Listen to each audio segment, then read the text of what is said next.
Reimagine Roofing was started 5 years ago because I wanted to help bring some professionalism to the roofing space. I came from the solar industry before and I just wasn't happy with the professionalism and the sharpness. Coming from the Marine Corps, I really found it important to have professionalism in everything I do, and so that's why I started Reimagine Roofing.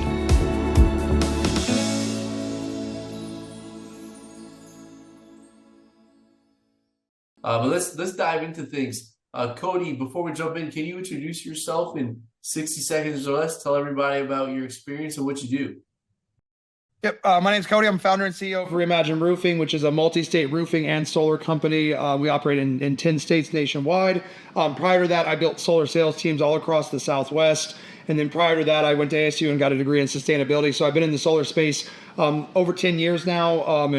And what we do is we help homeowners on a B2C and a B2B level save money through investing in solar, and in particular pairing that with roofing and solar at the same time to ensure that you have a long-term return on investment and you're not hit with hidden fees down the road on the roofing side. Wonderful. Now we'll dive into this a little bit here, but what I really like for you guys is anyone who is taking advantage of real estate professional tax status, or you have a building in your business or short-term rental loophole. This is just another way where we can reduce our taxes, but also there's very few ways where we can both reduce our taxes and our spending. So one of the areas that I don't really fully understand because I just don't know the industry, but you likely will, is when it comes to let's say we have some of our clients here, they have rental properties or business properties. And they are like, well, this sounds really cool. I can reduce my energy costs, but how do I determine what is it going to cost for me to put some of these panels in, and what do the numbers look like if we want to do this, or how do we learn more here on how much this costs? Yeah, so there's a couple different ways to look at it, and I'll give some raw numbers so that way people listening to this can evaluate if a deal kind of makes sense, kind of like a price per square foot, maybe on a real estate deal. And in solar, what they use is a price per watt, and essentially that's a measure of how much wattage you're buying. So one solar panel is 400 watts on average, and so if you bought 10 400-watt panels, you would have a 4 kilowatt system. So if you think back to your elementary school days with the metric system, 4,000 watts give you 4 kilowatts. Then typically what you're looking for on the residential side, and it really varies. Obviously if you're in California or New York, you're going to pay a premium versus maybe if you're in Texas or maybe some lower areas that have lower costs associated with it. But typically, if you can be under $2.50 price per watt, then you are at a good price point. That is what I would target. That's what I would kind of advise.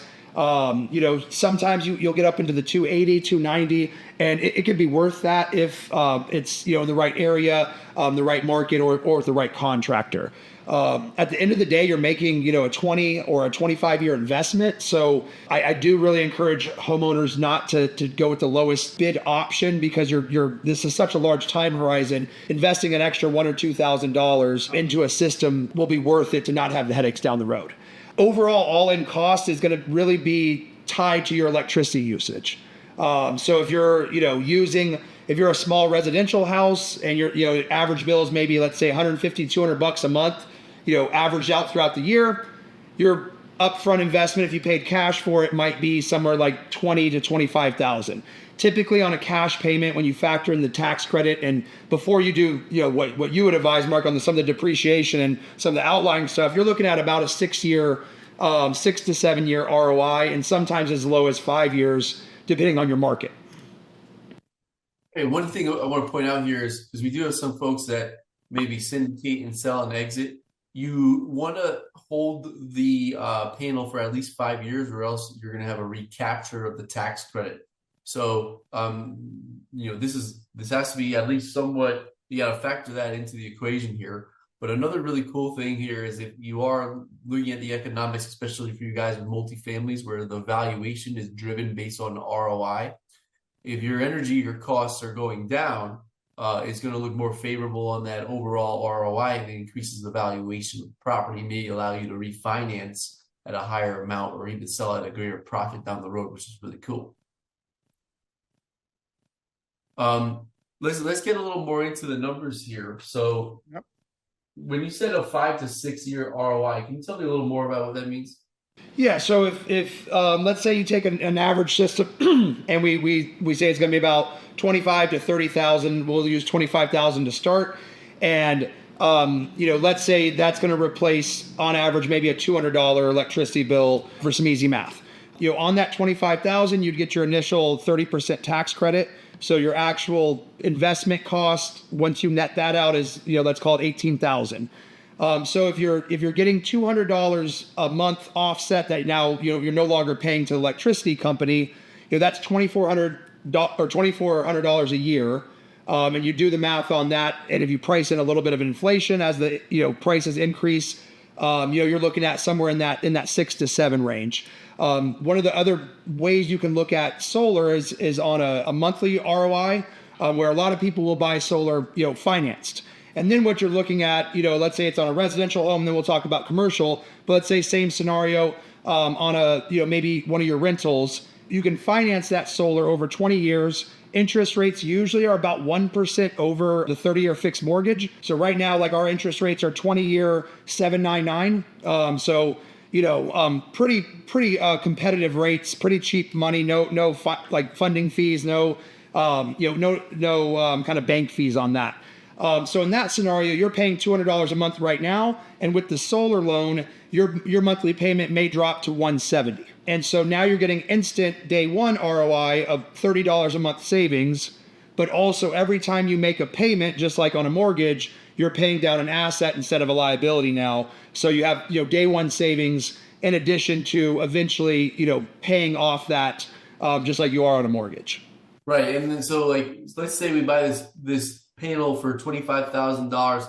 We're paying $170 a month instead of $200 a month to pay off the panel. We're saving $30 a month in energy, but we also, even if we're financing and we have zero money down, we still get access to depreciation and we get access to the tax credit. So what we typically see here is like a 30% base investment tax credit, energy investment tax credit. Sometimes it could be 40% if it's all US made. What's the probability and likelihood that we can get to the 40%?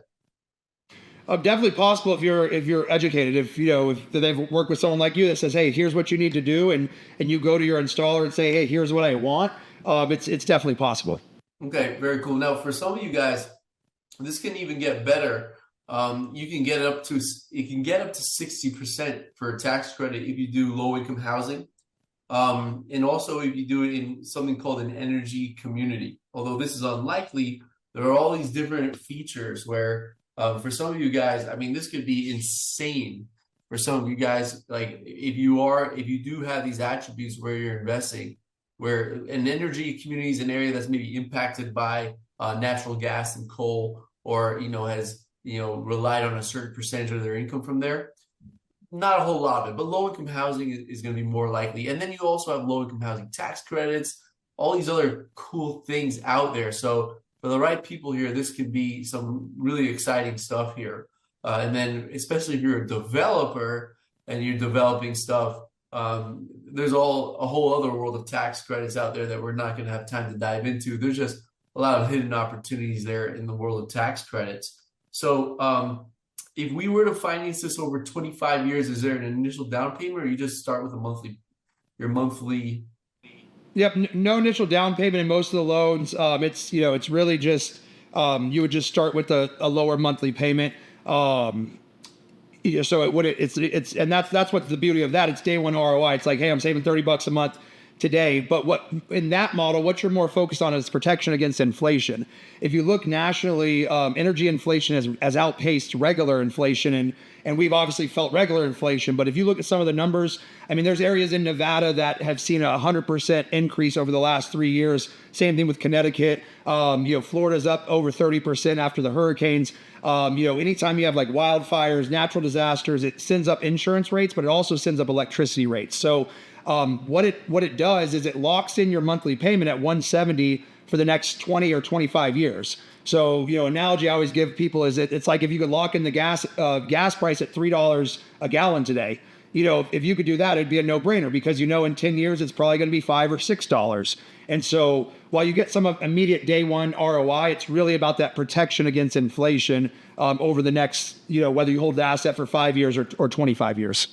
Right. And so we would expect, I mean, just based on natural inflation of like, whatever it is, like 5%, pretty soon you're paying less than 50% of what your energy costs would have been. So, over time, we're talking about significant energy savings here as well. I mean, so you get that initial tax savings and, fast forward 20 years from now you're spending a whole lot less than you would have spent on energy.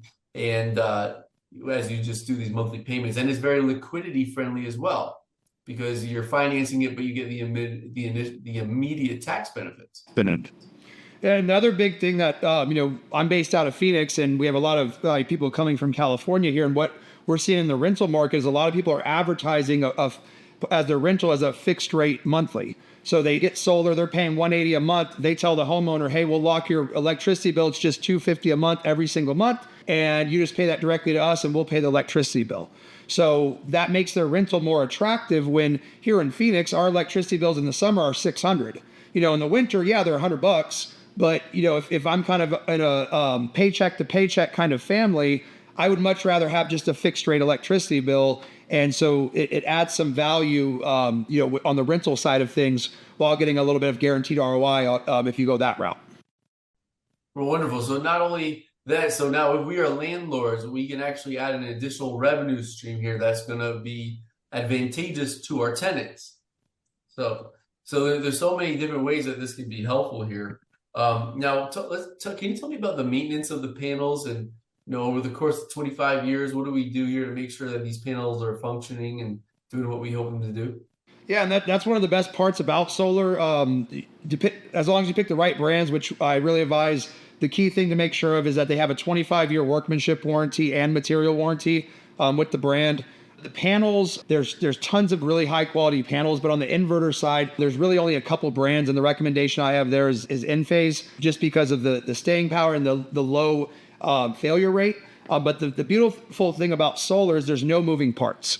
And usually what maintenance is tied to is moving parts, because, you change your oil because things are moving against each other. You change your brakes because, there's rubbing. When something's just sitting there, there's nothing to really maintain. And in this digital age, you'll have an app on your phone that will have real-time alerts. The manufacturer themselves also has, real-time alerts that will basically tell you if at the panel level, if you have 30 panels or 300 panels, you'll see at the panel level if panel number 22 has dropped in production, more than 50% over the last 24 hours. You get a simple alert, they get a simple alert, and 25-year parts and labor warranty because the failure rate's below 1%.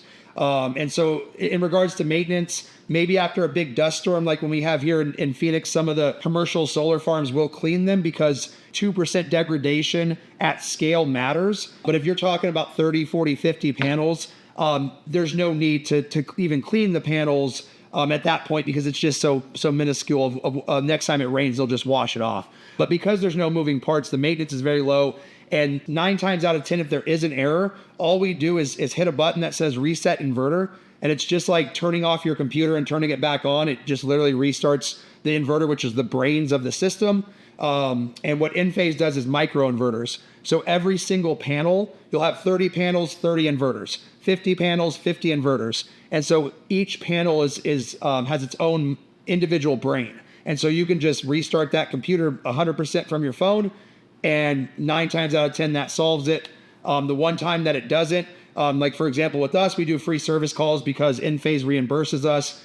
And what a microinverter is, if you ever look at it, you can just Google it. It looks like a giant plug. So we literally just come out and unplug the microinverter and plug in a new one, send it back to Enphase, and they, no question asked, and you're back online, the next day. And to cap it off, since they're all individualized, when you have just one panel down or one inverter, you still have 29 out of 30 going.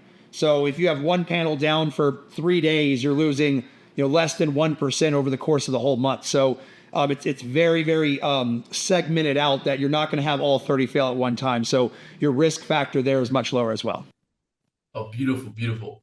So tell me about the process by which, so some of the guys listening to this live or in the recording are going to be interested in doing this. And I know we talked about this. There's all these factors that can kind of impact the value and the amount of savings. And at the end of the day, it seems like this works anywhere because even if you're break even, you're still hedging against inflation. But some areas are going to give you a greater immediate reward than others. But even if we're breaking even, we're getting the initial tax benefits and we're fixing our costs. But what are some of the factors and things to consider for folks here who are going to try to consider like the immediate rewards of this thing? Definitely. So what all you're doing with solar is you're buying electricity. So the very first factor is what is the cost of your current electricity in your market? The Northeast has some of the most expensive electricity in the country. You know, we're at like 33 cents a kilowatt hour up there. California, really expensive. Florida's starting to get up there. So when you're buying, something at that price, solar inevitably is going to be better. Then the second factor is sun. Obviously solar runs off the sun. So now the Northeast struggles there a little bit. And so that's why California is the single best market for solar. High electricity plus high sun. And then the third factor is local laws. And because one of the things that makes solar the most economically effective is if you have what's called net metering, where basically during the day you overproduce the amount of electricity that you need and you sell that electricity back to the utility company. And then at night, you buy electricity from them. So you're basically trading electricity. And then throughout the year, same thing. And maybe like in the winter here in Phoenix, we overproduce and sell excess and build up credits. So the rate at which you can export that electricity, in some places they pay you $1 for dollar exchange. In some places they pay you 30 cents on the dollar. So those three factors, what am I paying for electricity right now? How many days of sunlight? And then what is my utility company going to pay me for my electricity if I export it? Now, if you're in a market that doesn't have that, then you can look at batteries. There's other more advanced strategies where you just maybe only use solar to offset 40% of your electricity, because most utility companies now have time of use where they're going to charge you more, like in the summer during air conditioning hours and in the winter during heat hours when everybody else wants electricity.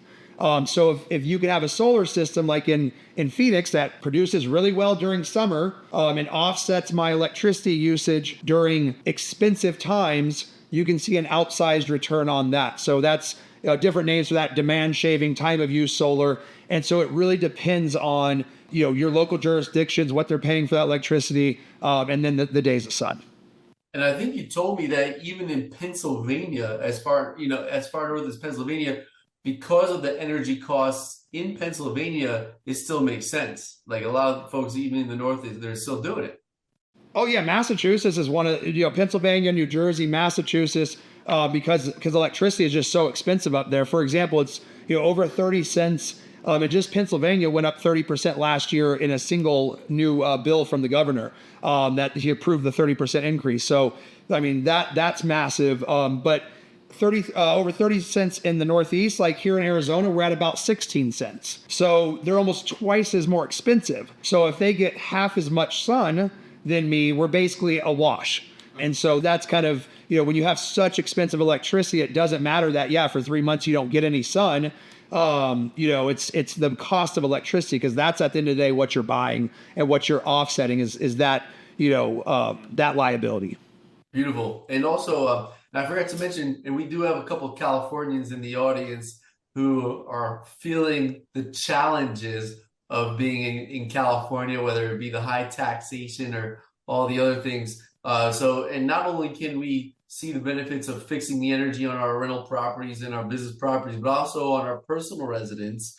And you can get tax credits to pay for these things in your personal residences as well. Yep. And the other great thing too that I'm sure you've talked to them about is like they can also do it on vacation homes. Like it doesn't have to be something that you permanently live in. Very cool. So there's a couple of things here to break down all the different scenarios that allow for you to do this. Your personal residence, we're cutting our energy costs, and we're getting an immediate tax credit where you can then use that tax credit to do whatever you want. It's cash in your pocket. if you have real estate professional tax status and materially participate in your rentals, and all of our clients know what that is, where essentially you could use a loss to offset your W-2. You can use the depreciation on these panels to offset your income from your W-2 or business, and you get the tax credit at the same time. If you have a property for your business, because that's tied to your business and you work with us and we know how to group this with your business pays rent to your property. We do all the self-rental treatment of that. The losses from that rental will also offset your ordinary business income. So now it becomes even more appealing to have a home office. Now, let's say here that you don't have any of these features. Oh, another one, obviously short-term rental loophole where you can use your losses. Now, let's say you can't use these losses to offset your income. Let's say you're a passive investor into a portfolio of multifamily investments, multifamily rentals. There's still benefit here because if you get these tax credits, you can use them to offset your eventual profit within this real estate. It may be a future capital gain event, and maybe in the future when you potentially have rental income in excess of depreciation. Or let's just say you're among the few who have, let's say you're in a $0 tax bracket. You're like, okay, I like the energy savings, but why would I want to do this? I mean, from a tax perspective, this sounds really cool, but I'm in a $0 tax bracket because we're real estate investors and the government loves us. Well, you can take these unused tax credits and you can now sell them. You sell them at a discount. So let's say we could potentially get you $100,000 or $1 million in tax credits. Typically, we see people able to now sell these on the open market at somewhere between I'm seeing it around 70 to 90 cents per dollar on the sale of the tax credits. And when you sell something sell a tax credit, that income is untaxed. So there's all these different scenarios where we're already saving money on our costs, but we're also seeing really good tax benefits. And yeah, just one other thing to add too, especially like on any personal or residential, that financing I mentioned earlier, the 20-year 799 or near 30-year fixed mortgage, those lenders will allow you to wrap a roof in with the solar. So if you need to do a roof replacement and the solar all together, now not the tax credit, to be clear, just the financing. So that allows you to if you're wanting to stretch some cash flow, you can replace the roof and add solar with no money down, which is can be really beneficial. Yeah, and so for a lot of you guys, we had a lot of clients that got hit pretty hard by the hurricanes. And we're eventually going to talk about, because we're always trying to be on the edge of things that haven't really hit the masses yet, and this is one of them. But one of the things you can do is if you're already going to replace the roofs, or it's time to do that, you can now not only bundle this in, but also some of the things that we can do on our end as CPAs is we can record what's called a partial asset disposition, where we account for the initial value of that roof, and because we're replacing it, instead of now deducting it and depreciating it over the remaining life, we just write it all off entirely before installing that new roof as well, and that's some additional tax benefits. Yeah, and another huge part that you touched on there is we're doing a ton of this in Florida right now after the hurricanes. Let's say you have a $40,000 insurance claim on the roof because the hurricane completely destroyed your home. People are taking the roof and the solar, financing it together, and when that $40,000 comes from the insurance company, that's your money tax free because it's a reimbursement. And so it's just $40,000 in cash that now you've been able to finance at the long-term low interest and free up some cash flow, immediate cash flow that can be really advantageous for a lot of people. All right, beautiful, beautiful. Now I want to run a scenario here, and it doesn't have to be perfect. I want to get an Excel chart here and just talk about how the numbers kind of come together here. And this is just so we can visualize what this looks like here. So let's say this is actually from another client who actually purchased $3.6 million in solar. I'm going to clear this. You guys don't have to buy that much in solar. Don't worry. I don't want to scare you. So let's say here, I'm going to just use let's say we have a typical $1 million large short-term rental property. And let's say that short-term rental property is in Florida. Can you give me like a reasonable number of what the purchase price would be on that? Probably about 35 to 40,000, all in, assuming that, they're using it. They're probably using a good amount of electricity with that. Okay, cool. So we purchased this panel for $40,000. Is a high-end short-term rental. Now our deduction. Now the first thing, let's say we can get the tax credit here, and that tax credit is going to be 40% of this. And obviously, if you have a large portfolio, we can do across your whole portfolio here. So let's say we can get a 40% if it's American-made investment tax credit. And you're not going to get that much. This is drawing from the wrong cell here. So right here, we got $6,400 comes back to you in the form of a tax credit. Oh, it should have been times 0.4, I think, on there. You put 0.16. Oh, why does it say 0.16? Thank you very much. Yeah. There we go. 16,000. That looks a lot better, doesn't it? $16,000 immediate cash in your pocket from a tax credit. Now, because this is recorded, I want you guys to pay attention that it is March 5th of 2025, and there's a lot of variables. We expect 100% bonus. If we were to get 100% bonus, what would happen here is you lose a little bit of basis here. So if we get 100% bonus, we don't write off all 40,000. Our remaining basis, you take this in, is like reduced by half of this credit. So if we were at 100% bonus, we would get our deduction of around of $32,000 of a tax deduction. And let's say if we can write off $32,000, and let's say here that we're in a tax bracket of 30%, a $32,000 deduction gives us an additional $9,600 of savings from the depreciation. So we're looking at a combined savings of $25,600 on a $40,000 purchase. So think about the government is paying for, in the form of credits and depreciation deductions, the government's paying for more than half of this thing immediately, right? Now, even if we don't have 100% bonus, you still are going to write this off over the next 5 years. So you'll still see the tax benefits. If it's not immediate, you'll see some of it immediately. So let's say we're at a 40% bonus depreciation. We're still looking pretty good here. I mean, we're still looking at a $16,000 write-off.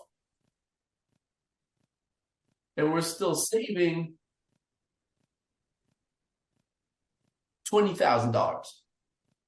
It's still really good. Now, if you are operating at a profit in your short-term rental, or this is business property, we can use Section 179 and then we write off the whole thing.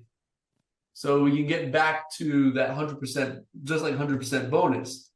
So, depending on when you're listening to this recording, the relevance of these calculations will impact that. But even with 0% bonus, you're still writing this thing off. You're also not to ignore the fact, especially for you Californians, you're going to depreciate this property on your state tax returns as well. So I was just looking at federal tax savings. So, I mean, obviously the tax savings are really good. And for some of you folks listening that have portfolios of $20, $30 million across the country, if we were to do this at scale, we just uncovered $20,000 to $25,000 of tax savings. Think about doing this across a large portfolio. Now we're talking about hundreds of thousands of dollars of tax savings in energy costs, reduction in energy costs. Pretty powerful stuff, right?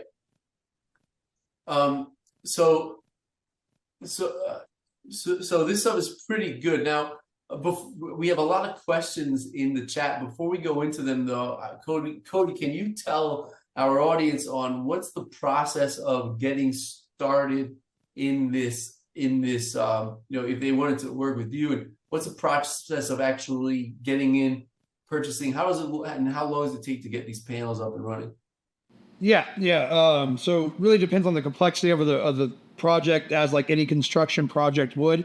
But on a standard, if it's, nothing crazy, even if it's a commercial, you're typically, what you're going to want to do is you'd want to get it all from one source. You wouldn't want to get panels and then an installer, just like you wouldn't want to buy like, roofing shingles at Home Depot and then call around to see if somebody will install them.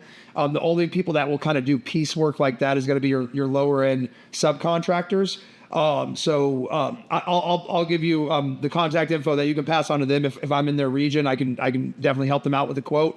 Or really what you want to do as well is just make sure you shop like you'd shop for anything. Go on Google, look at some reviews, make sure that they're using products that are going to be a 25-year warranty on material and workmanship. And then really the key technological component of is make sure you have that microinverter that I talked about earlier. That is a key function over a centralized inverter. But basically what you do is same as like you maybe do a remodel. If it sounds like a lot of people are in real estate, you kind of find 3-4 remodeling companies. Get a quote, look at what their product is, go in there, take the information I provided today to let them know that you're an educated investor, because just like with a remodel, you can get the same remodel for $25,000 that somebody will try to sell you for $70, just because they may think you have no idea what you're doing and say, hey, let's see if I can get it for $70. So going in there with that information and really just evaluating the 25-year, but then just looking at it strictly at a price per watt. So, if it's a $30,000 system and it's 10 kilowatts, which is 10,000 watts, 30,000 divided by 10 means that's $3 price per watt.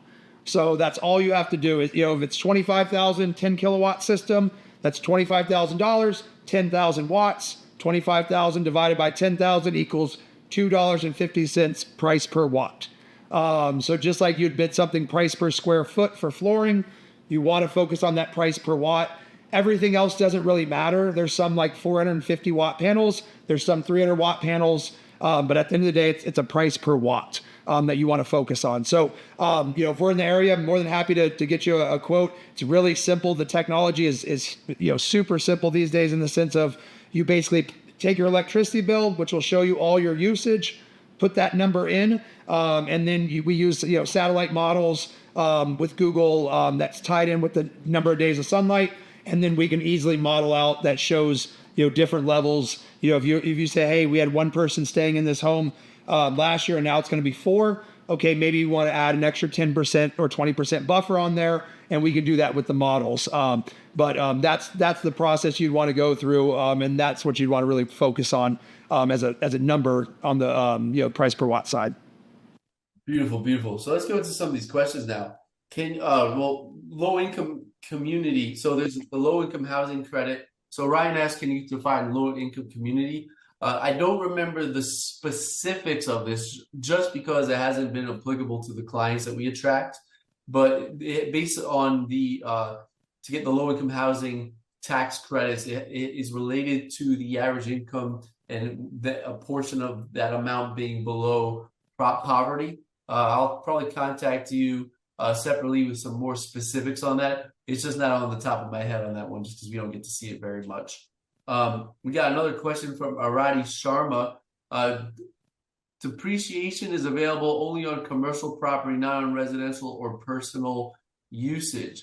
Well, not necessarily. You're going to depreciate this in any scenario.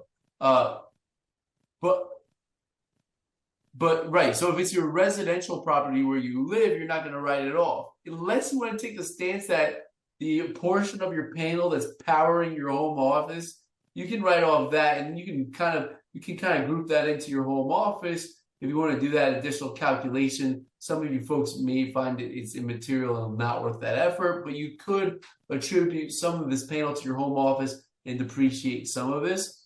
The thing that I like about if it's commercial is you probably have you may in certain circumstances be able to show profit and then use the credit, use 179 to maximize depreciation there a little more easily.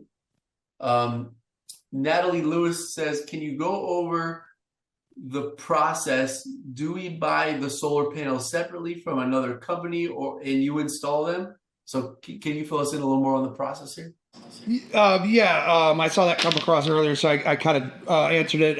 That's you would definitely not want to do that, just because the quality of install is going to be extremely low. Any kind of reputable company won't do labor only. It's in construction. That's kind of a step down once you've reached a certain level as a contractor. It's just you don't do labor only anymore. So because this is such a long-term investment, I would highly recommend invest a little bit more on the initial install and go with a contractor that's going to do full service. It'll be easier for you as well. Other thing that to potentially consider here as well, if it is a long-term hold, you might want to consider looking at metal roofing in conjunction with solar. That's really where we specialize, especially with our commercial clients, but a lot of our people's forever homes. The big benefit of metal roofing, twofold. One is going to have a 50-year lifespan on it, so it's going to last as long as the solar panels because they're warranted for 25 years. But just like a car, just like your computer, just because the warranty runs out doesn't mean they're going to break the next day. So lab tested, their typical lifespans are usually around 35 years. So you're going to have that post-warranty life as well. But the really beautiful thing about combining solar and a metal roofing, besides the longevity of the metal roof, is the way the solar panels install on a metal roof is with what's called S5 clamps, meaning there's no punctures. So literally it clamps right onto the metal roof. And once, in 35 years down the road, 30 years down the road, if you still have that property, when the solar is no longer working, we just unclamp it and take it away. And zero penetration, zero potential leak points. It's what a lot of our longer term investors look at as kind of a match made in heaven. Awesome. We got another question here from Ryan, less related to, do we try to purchase energy in markets where the cost is high and the output is high, or where we live and operate? I think the answer is both. I mean, yeah, anywhere where there's cost is high and the output is high, and you have good local jurisdiction. For example, California used to be the no-brainer best solar market, hands down, and then they made some really significant changes in their laws that now you have to be more creative. It's not quite the no-brainer. You have to know what you're doing. So a lot of solar companies ended up failing out there. You look at a market like Florida where it's high output, friendly local laws, and high electricity prices. That's an absolute no-brainer. So I definitely think there is that balance there. But also there's a lot of solar that makes sense in markets that are more, like for example, Texas is really interesting because they have decentralized power, meaning that it's not uniform. And so during like the big freeze in Dallas or the massive heat wave, people were paying 700% higher for electricity because everybody wanted maximum heat right then. And so since it was not regulated, some people had $3,000-$4,000 monthly electricity bills. So a lot of people in Texas wanted the security and peace of mind in addition to maybe saving some money. But so it kind of depends where you're at to look at, what value might be there. Same thing in Florida post hurricanes, a lot more demand there because there was whole communities in Florida that never lost power because they were solar. So there's other factors outside of just the cost savings. Where you live, if you want the peace of mind and the security and you're in Florida and you can save some money, definitely makes sense there. If you're maybe in an area that doesn't have natural disasters and it's not a ton of sun and electricity is really cheap like North Dakota, probably not the best option there, just because, electricity is so cheap because of all the natural gas. Beautiful, beautiful. We got another question from Ryan, less related to this discussion. If we take a home office deduction currently and then rent a commercial office space outside the home, can I still take the deduction by having both home office and commercial space? Yes, you can have a home office and a deductible office outside of your home. Great question. And then we have a Roddy here, another accountant. Define an ideal candidate for this tax savings, individual and business client. I'm not sure if you could answer that, but yeah. Yeah. I mean, an ideal individual is going to be, in my experience, people that are still somewhat sensitive to their monthly costs. It does seem like there's a certain threshold that, once I'm making X amount of dollars, I don't really care if my electricity bill is $600 or $800. Somebody that values saving $200 or $300 a month is an ideal client. And then on the business client side, businesses that operate during the highest energy times, which like in your hot markets, it's just, basically when everybody comes home from work and turns on the air conditioner, 5 to 9. In your colder markets, heat during the winter. So those are when your electricity is most expensive. And so if you have a business that has a lot of people coming in from 5 to 9 in the summer in Phoenix, like you're an ideal candidate because you're paying, massively when the electricity is most expensive. So that's really what I look for on the business side is, are you forced to buy this really, really expensive electricity? And then what does your roof look like? Like the building I have, perfectly square, flat roof. I'm looking right there across the street, and they got like a big curved roof with all these like weird little valleys, and like we need continuous space to be able to put solar. So that's the other big thing is roof space and then roof alignment. Facing south is where we want panels. We can also get a lot of good production from the west. Can't get very good production facing north. So if you have a super jagged roof that is, really architecturally beautiful, but I have no open space, I can't put enough solar up there for it to make sense. Mm-hmm. Very cool. And then as far as how long it takes, Natalie asks, does it take 15 or 30 days? Very impossible to answer because it really depends by region. Even just like, for example, here in the Phoenix Valley, Mesa and Phoenix are 20 minutes apart. Mesa has over-the-counter same-day permits, meaning we literally walk in there and they turn a permit back next day. Phoenix is 6 weeks out. Tucson just released instant online permits. So literally you send in a CAD, they use their internal technology, approve your permit within 1 hour. So that's really all that bogs down solar install times is cities. So like, if you're in Mesa, I can install solar in 5 days. We send to engineering, our team turns that around in 24 hours. We submit to the city, we get the permit same day, we're installing next week. But in Phoenix, 6 weeks is their average.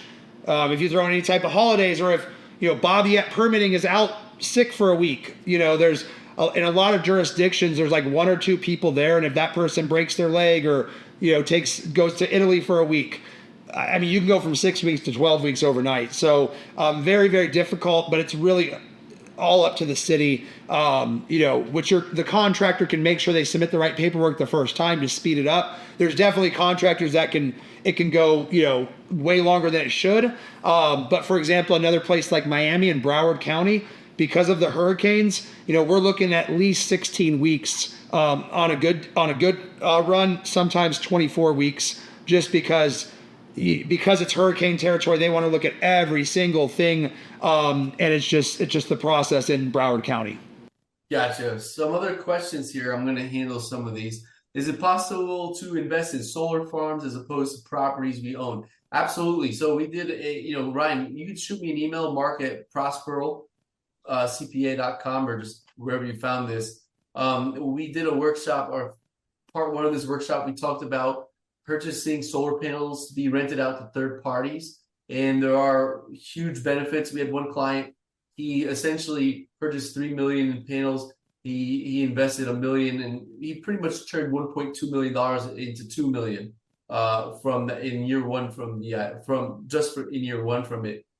So it is possible. You can also invest passively in the farms, but it's harder to take advantage of the credits. If you're a passive investor, they don't really let you use them as much, and the profitability isn't amazing. So it's just not that appealing to invest passively in other people's farms.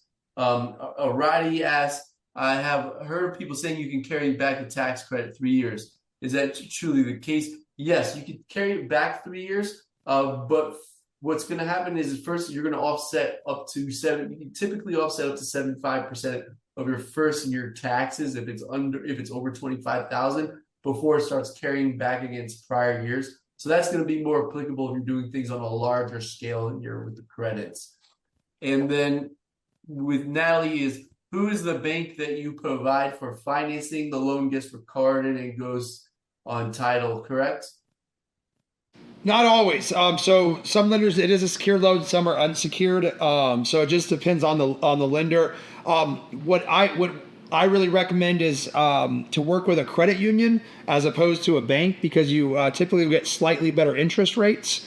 So there are several federal credit unions that will do these loans A couple popular ones are Credit Human, Sorion, Soarion. So those are the two major ones we use, but also local credit unions can be really, really beneficial as well.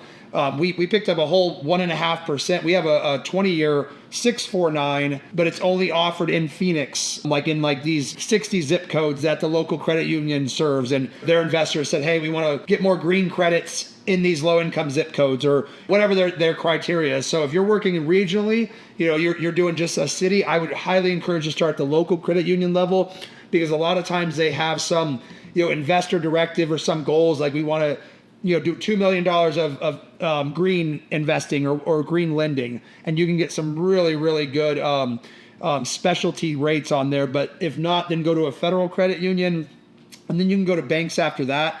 Just typically, we've found that credit unions are going to help you save, 1 to 1.5%, on the interest rate over a bank. I imagine when you find these vendors, they help you facilitate those transactions as well with the credit union. Oh yeah. They want to lend the money, so they'll work with you for sure. Fantastic. This is really cool stuff here that not a lot of accountants are exploring. So I'm grateful that we have you here. We're able to do this. One final question I have for you is, can you explain to us? Well, I can tell you one area, but what may be a reason not to consider solar? If you're moving, you mentioned the 5 year, one, because of that, but two, it's a lot like, buying a car, or like, kind of buying the house. Like if you buy a house today and you don't do any improvements to it, and you just go try to sell it tomorrow, like typically you're gonna lose money on that. Same kind of idea here. If your time span's less than 5 years, absolute no brainer not to do it. If you're in a market like, Nebraska, South Dakota, North Dakota, some of these areas that are, have a really, really low cost of electricity because of local production there, and not a ton of sun as well. You can have low cost of electricity if you also have a ton of sun, then it makes sense. And then finally, if you just don't have a good roof, that faces enough south or enough west, it's just, we don't want to just put 6 panels up there and offset 8% of your electricity bill. I mean, it just really is almost not worth it at that point. There's some like fixed cost with people being sent out to a property, so you don't kind of get those economies of scale, and the ROI is just not there. So those would be the main reasons. And I guess the other is if which I think most people on this call wouldn't qualify for that, but it's important to say, is if you're somebody that is never going to have a future tax burden. Like we call them little, like, if you're just on Social Security and, that's your whole income, and you make $25K a year and you're 78 years old, part of the benefit of solar is having the tax incentives in there, because that's such a huge part of it.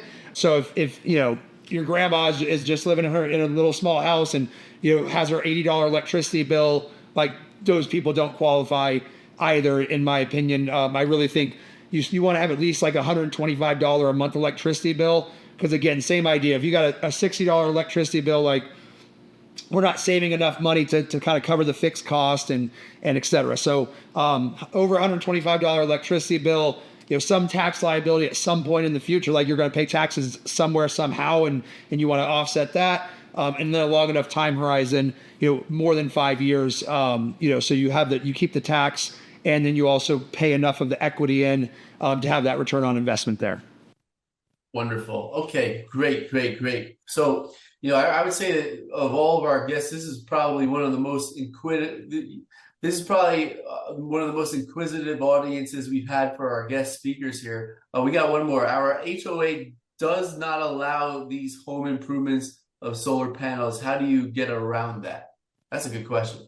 Yeah, I would double check, because a lot of states have passed laws that disallow HOAs from prohibiting solar, but HOAs will still say that. So because a lot of the reason, like for example, in Arizona, you have a 10% state tax credit because the state of Arizona wants a certain amount of people to go solar, because it takes some of the pressure. What's that? How awesome is that? Potentially a 50% tax credit. Yep, because they want people to go solar to take some of the pressure off the grid. So the state then says, "Hey, I want you to go solar, so I'm not going to let some HOA tell me you can't go solar." Like that's and it's gone up in North Carolina as well. Florida also has state level protection, but that doesn't stop the HOA from saying it. Like we've had many battles. So I would just do a quick Google search, like can HOAs prohibit solar panels in whatever state you're in, and then that's where I would start, because we found a lot of times it's just a bluff. Cool. All right, so it looks like we're almost at time here. You guys had some awesome questions, by the way, and I'm glad you did because a lot of people listening to the recording are going to want to really value this stuff. Now, calls to action here. So you said you can look for your local vendors. What if we really want to get in touch with you? And I know that it sounds like your special sauce is doing the roof and solar at the same time. For some of the folks here that need roof and solar or just solar, what are your thoughts if we want to just shoot you guys an email and we're a call to action on for the folks interested in further exploring these opportunities? Yeah, I'll just drop my direct number in the chat. You guys can shoot me a text, and then I'll get you connected with somebody on our team. We can take a look at what the options are, do a cost analysis for you, and then kind of go from there. Beautiful, beautiful. So I'm gonna, and also for those listening to the recording, I'll have that number, so I'll keep a lookout for that. Why don't you